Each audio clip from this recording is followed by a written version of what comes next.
Spending money just for the sake of spending money that's not the formula for success.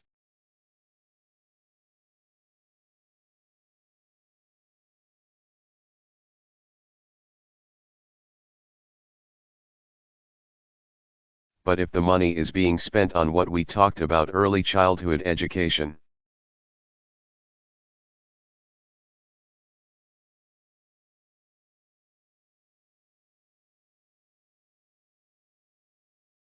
if it's being spent on infrastructure, if it's being spent on research,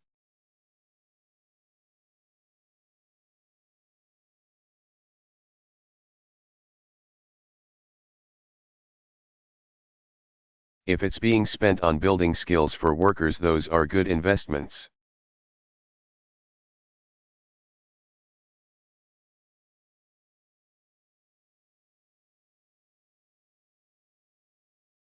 And I do think that the international financial institutions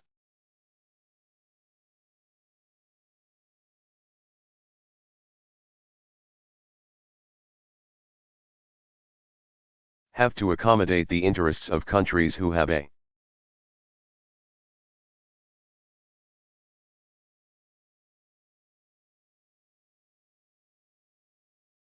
sound plan for growth, so that they can not just stay in this static state but can, over time, thrive and succeed.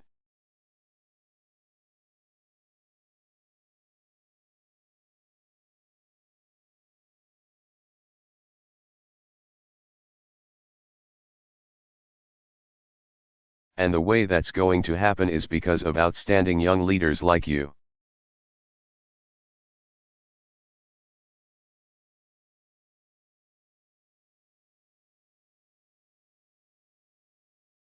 I've had a great conversation.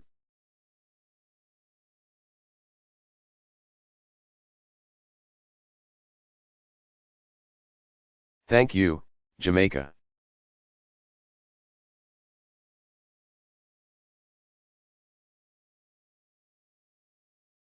Thank you. Appreciate it, young leaders. God bless you.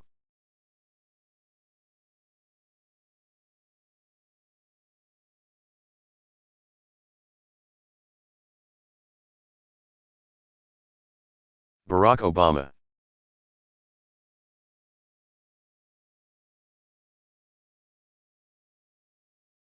Speech at the Jefferson-Jackson dinner.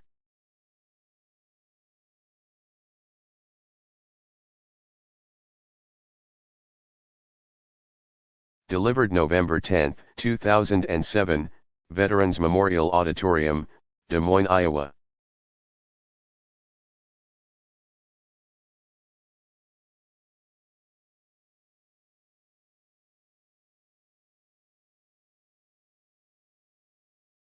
Thank you so much.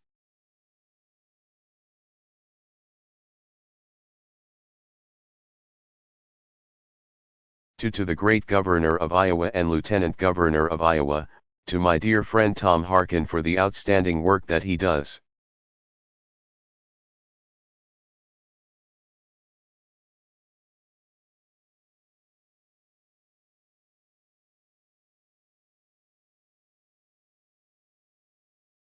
To the congressional delegation of Iowa that is doing outstanding work.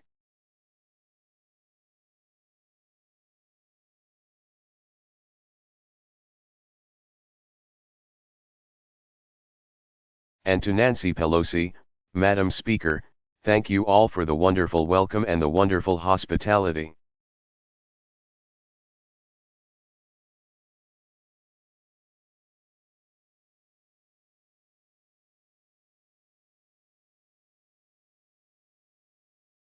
I love you back.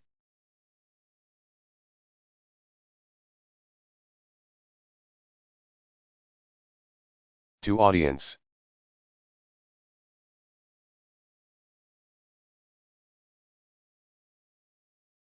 A little less than 1 year from today.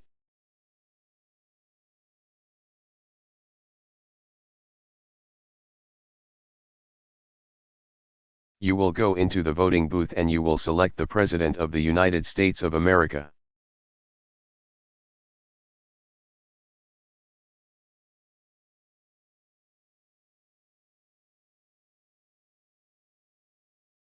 Now, here's the good news: the name George W. Bush will not be on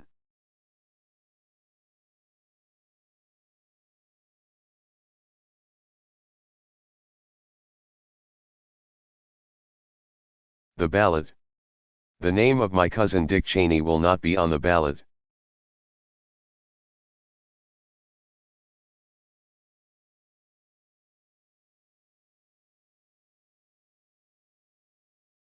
We've been trying to hide that for a long time.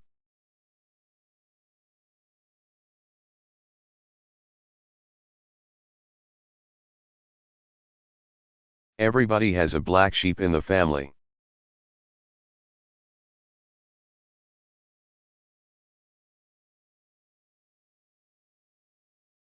The era of Scooter Libby justice, and Brownie incompetence, and Karl Rove politics will finally be over.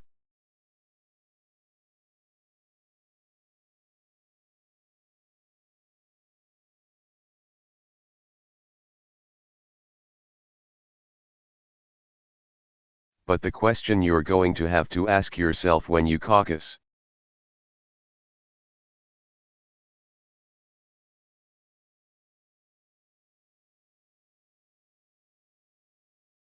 in January and you vote in November is, what's next for America?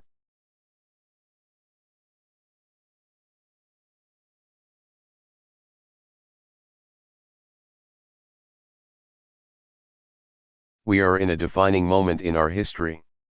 Our nation is at war. The planet is in peril. The dream that so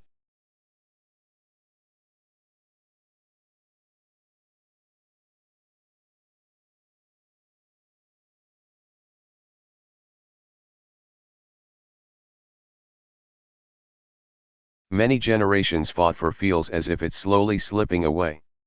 We are working harder for less. We've never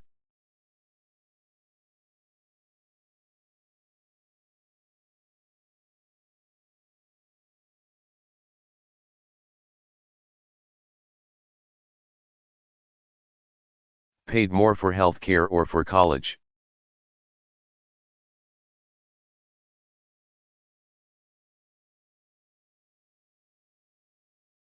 It's harder to save and it's harder to retire.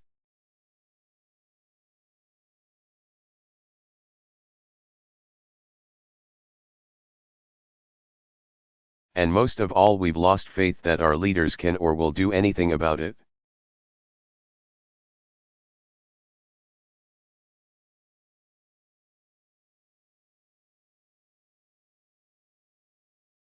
We were promised compassionate conservatism and all we got was Katrina and wiretaps.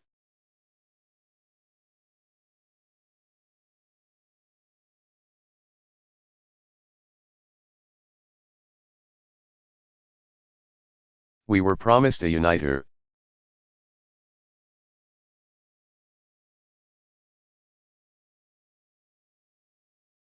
And we got a president who could not even lead the half of the country that voted for him.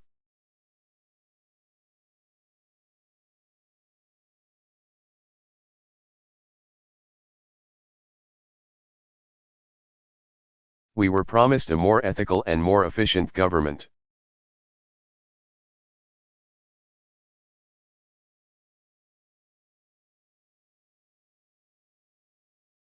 And instead we have a town called Washington that is more corrupt and more wasteful than it was before.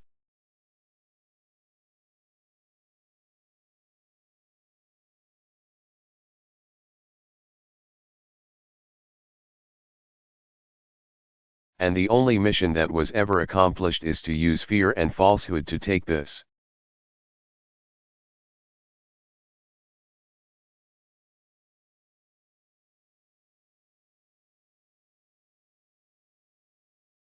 Country to a war that should have never been authorized and should have never been waged.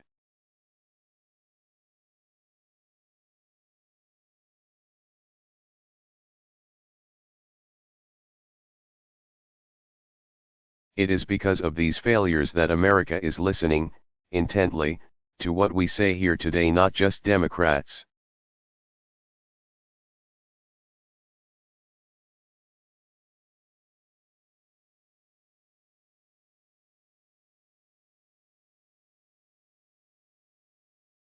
but Republicans and independents who've lost trust in their government, but want to believe again.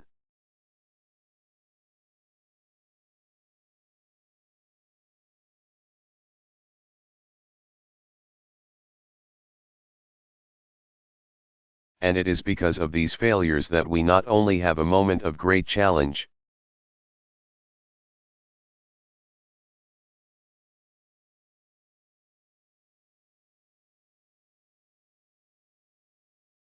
but also a moment of great opportunity.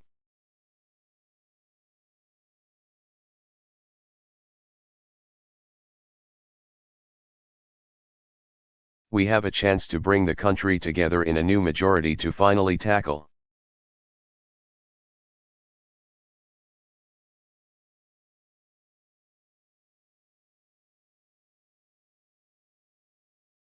problems that George Bush made far worse, but that had festered long before George Bush ever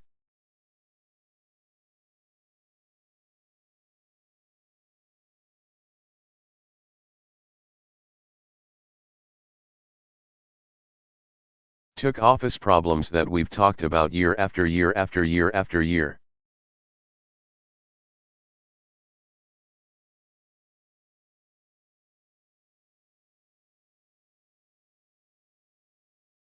And that is why the same old Washington textbook campaigns just won't do in this election.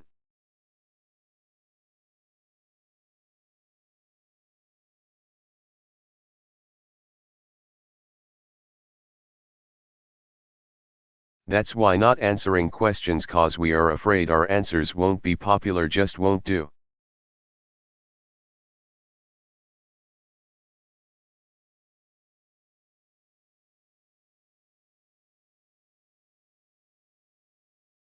That's why telling the American people what we think they want to hear.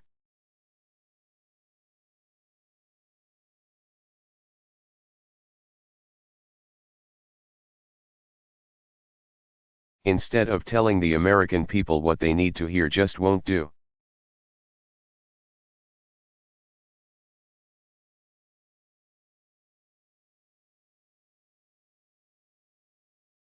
Triangulating and poll-driven positions because we're worried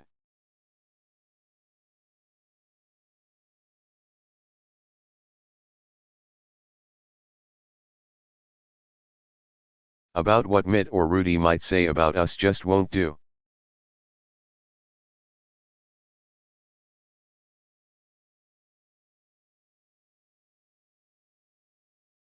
If we are really serious about winning this election, Democrats, we can't live in fear of losing it.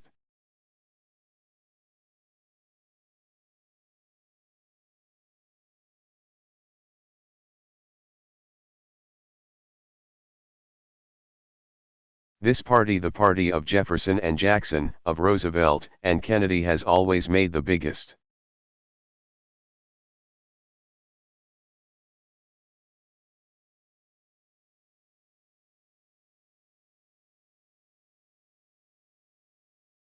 difference in the lives of the American people when we led, not by polls, but by principle.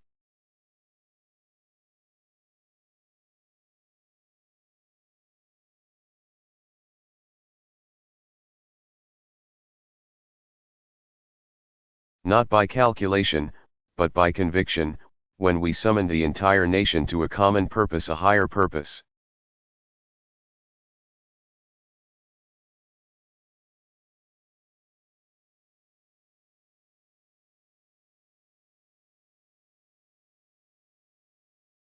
And I run for the presidency of the United States of America.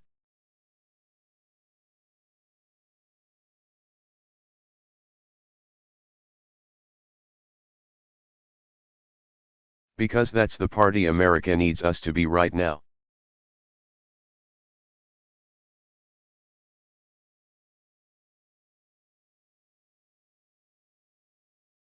A party that offers not just a difference in policies, but a difference in leadership.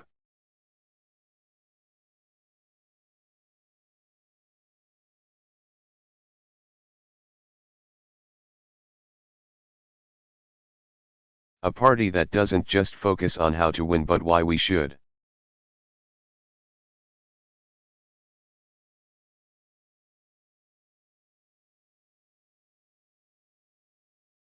A party that doesn't just offer change as a slogan.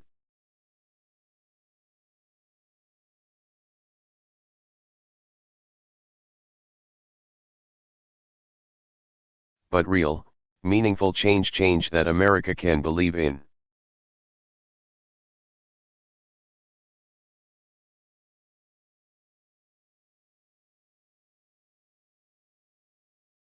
That's why I'm in this race.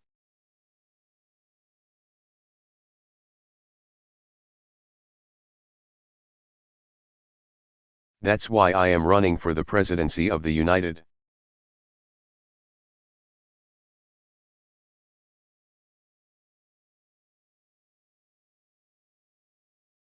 States of America to offer change that we can believe in.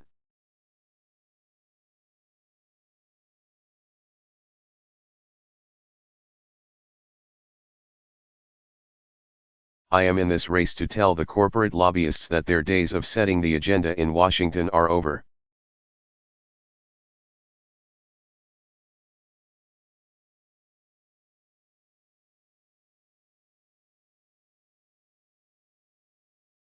I have done more than any other candidate in this race to take on lobbyists and won.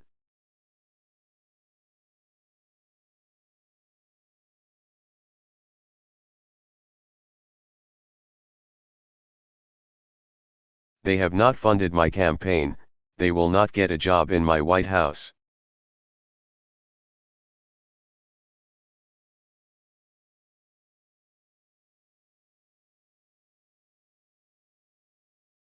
And they will not drown out the voices of the American people when I am president.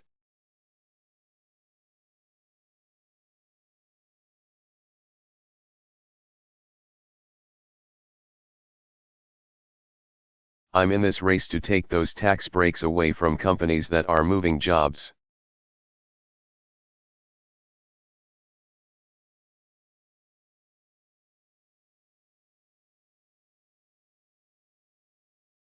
Overseas and put them in the pockets of hard-working Americans who deserve it.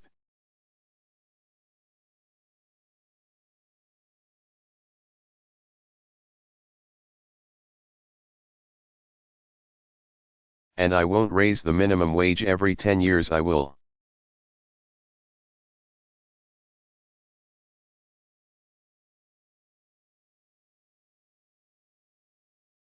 Raise it to keep pace so that workers don't fall behind.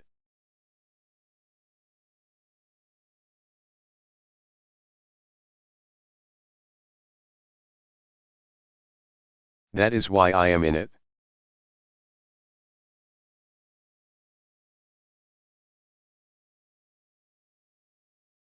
To protect the American worker. To fight for the American worker.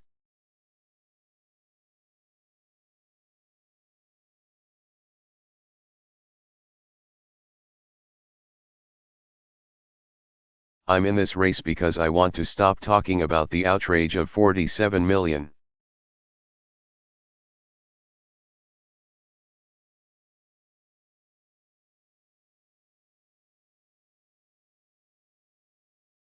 Americans without health care and start actually doing something about it.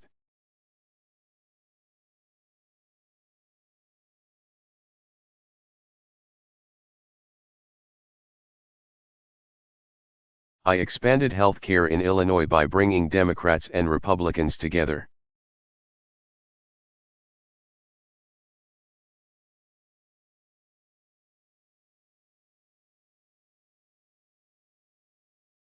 By taking on the insurance industry.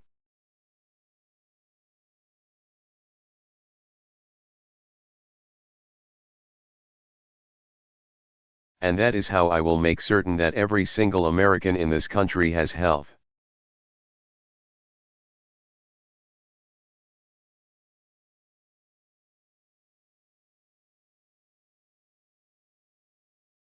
Care they can count on, and I won't do it 20 years from now, I won't do it 10 years from now.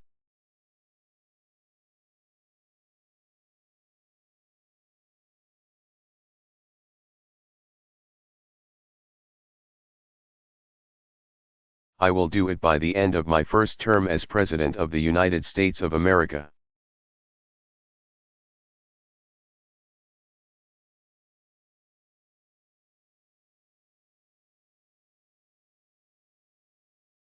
I run for president to make sure that every American child has the best education that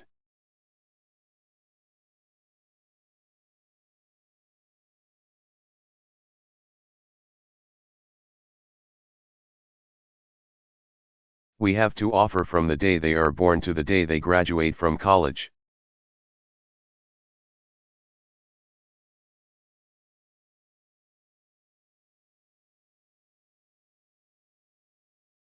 And I won't just talk about how great teachers are as president, I will reward them for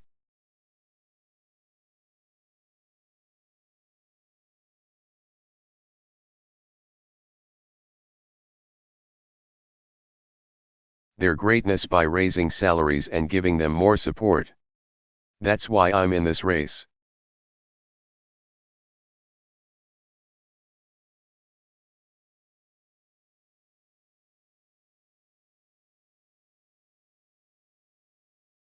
I am running for president because I am sick and tired of Democrats thinking that the only way to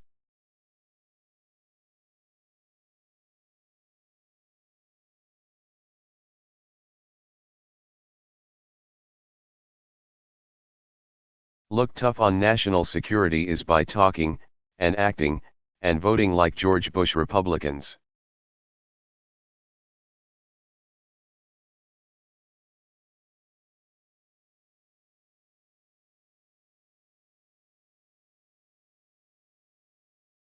When I am this party's nominee, my opponent will not be able to say that I voted for the war in Iraq.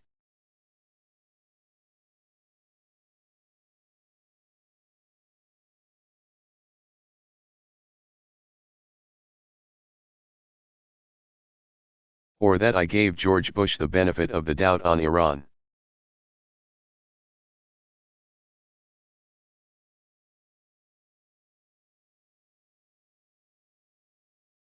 Or that I supported Bush-Cheney policies of not talking to leaders that we don't like.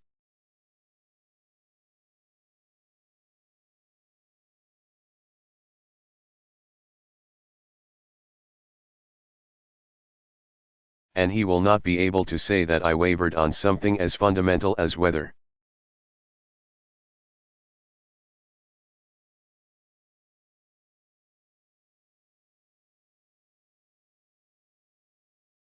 or not it is okay for America to torture, because it is never okay. That's why I am in it.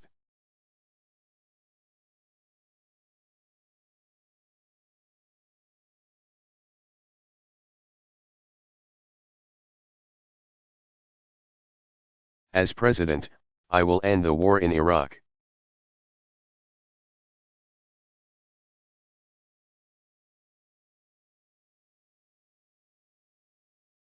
We will have our troops home in 16 months.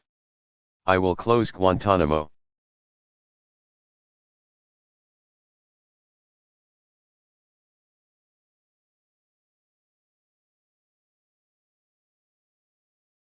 I will restore habeas corpus. I will finish the fight against Al-Qaeda.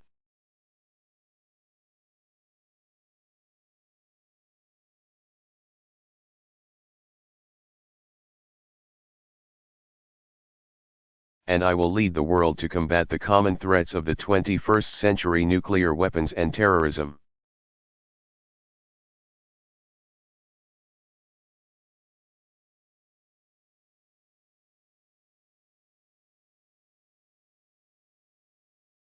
Climate change and poverty, genocide and disease.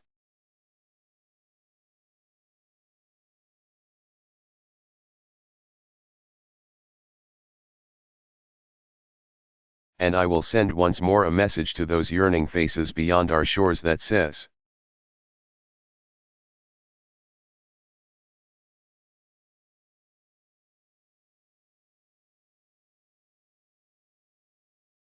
you matter to us.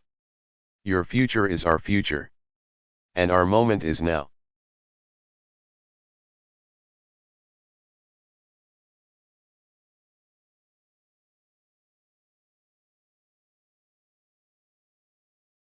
America, our moment is now.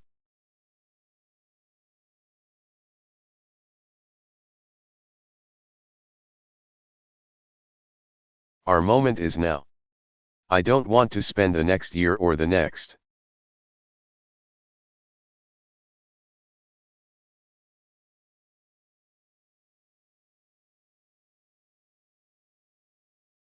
"4 years refighting the same fights that we had in the 1990s.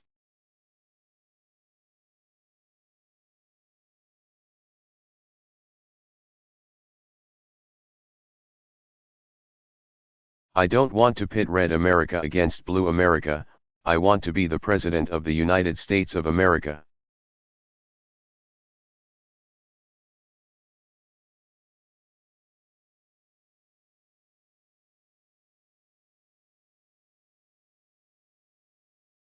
And if those Republicans come at me with the same fear-mongering and swift boating that they usually do,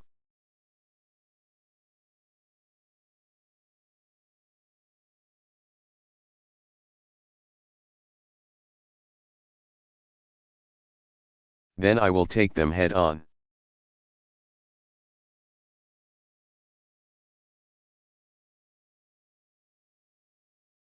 Because I believe the American people are tired of fear and tired of distractions and tired of diversions.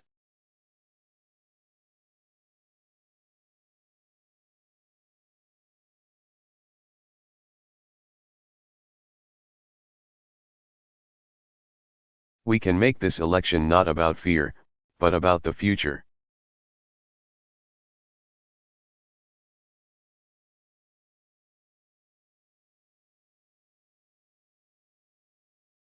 And that won't just be a Democratic victory, that will be an American victory.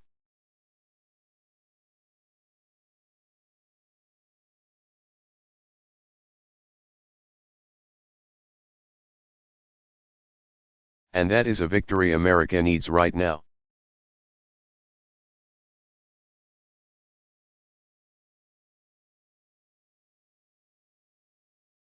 I am not in this race to fulfill some long-held ambitions or because I believe it's somehow owed to me.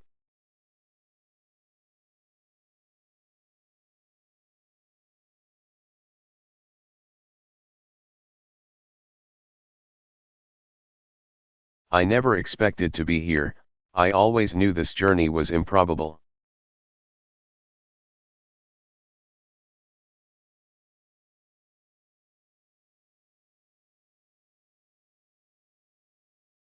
I've never been on a journey that wasn't.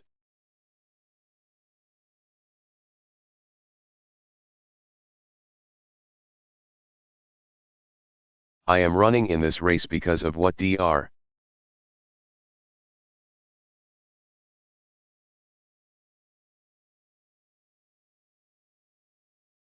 King called the fierce urgency of now.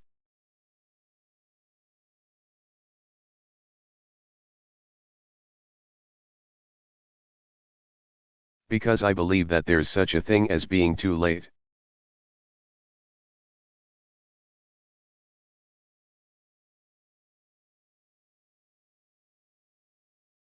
And that hour is almost upon us.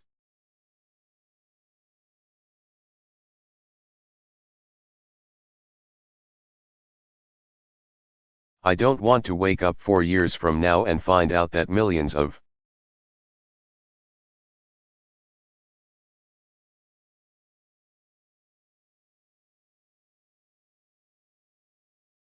Americans still lack health care because we couldn't take on the insurance industry.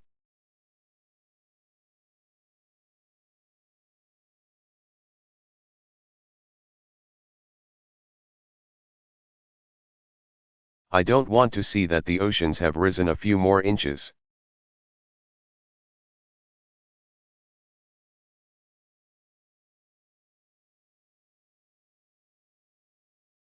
The planet has reached a point of no return because we couldn't find a way to stop buying oil from dictators.